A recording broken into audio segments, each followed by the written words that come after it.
In terms of the app, the tracing app, because this is what you describe as the industrial sort of tracing capacity, when are we going to see it? And I guess, what's your message to people who are watching us this afternoon saying, I want to do my bit. I want to do my bit for our health as a nation to deal with this pandemic, but I'm worried about the privacy implications. What do you say to reassure them? Well, first of all, don't be. I mean, what we've done here is been very careful. This has one job. It's got one job.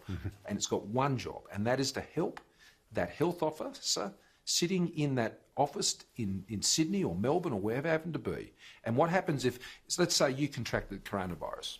What would not only happen is the health officer would speak to you and say, well, Kieran, who were you in contact with over this period of time? This is information you would be volunteering up on the best of your recollection.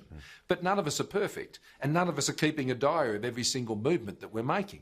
Now, what this simply does is helps you in that situation, because you give the authority for those contacts that you would have had during that precise period to be downloaded to that health officer. They're the only people who are going to see it.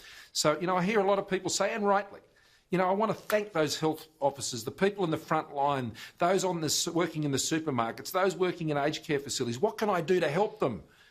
Download the app. Download the app. We've put the protections in place. And you download that app, you're making yourself safer, you're keeping your family safer, you're making your community safer, and it means we can get back to where we want to be. And do you think we'll get to that 40% benchmark, which was the figure that we heard earlier in the piece as the key number to make this thing worthwhile, this app? Will we get to that 40%? Well, I don't know, and that's up to Australians. That's a question only Australians can answer. And if the right answer to that question is to get it as high as possible. And so we're asking Australians, will you support that national effort? It's a pretty straightforward question. And I'll be downloading it, and I'll encourage everyone else to. And we've put the protections in place. We've actually listened very carefully. We just didn't one day turn up and say, well, here's the app. We said we were going to have one. And then we've been in this process now over several weeks, listening carefully to what people's concerns about it would be, and we've been addressing it.